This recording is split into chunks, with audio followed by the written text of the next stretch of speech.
Hello, and this is the Edinburgh Bike Fitting technical review of the Lake CX146 road cycling shoe.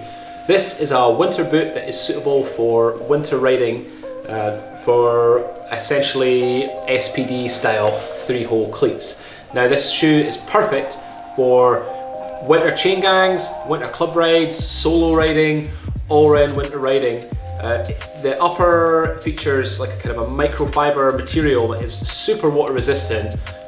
The flap as well that goes over the top of the laces really increases the water resistance. So if you're used to riding, especially in Scotland, where there's a generally sort of terrible mix of cold and rain and wind, these shoes are going to be your secret weapon because they'll just add that extra layer of protection.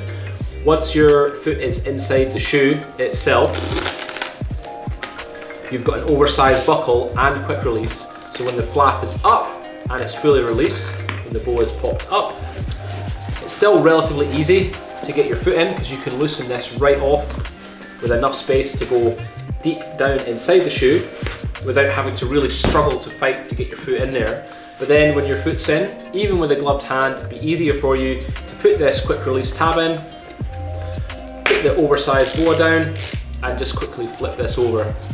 This boot is great for riding for those of you who don't want to bother with the additional faff of overshoes, just because frankly there's going to be no need for them. And in the depths of winter riding, when it's a bit darker, maybe it's grey and murky outside, you've got the high-vis rear panel and you've got the high-vis tongue, and also on the side you've got slightly more high-vis materials, so it does break up the black material itself, so you'll get a little bit more visibility out of the shoe.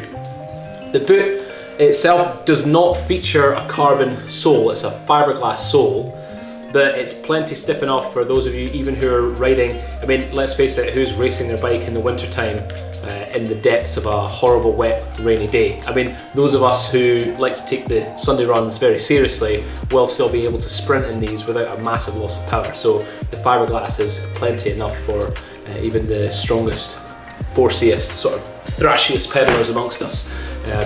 The closure, as I've said already, is really nice, especially for the retention of the foot inside the shoe or the boot, or whatever you call it. I've called it a shoe and a boot. It's kind of a hybrid of both, and definitely a good addition to your cycling arsenal for long winter rides in the cold and wet without the worry of your feet getting absolutely numb so that you can't even take your shoe off and walk around at the end of your bike ride. These shoes will definitely cure a multitude of sins when it comes to riding your bike through wet, rainy conditions.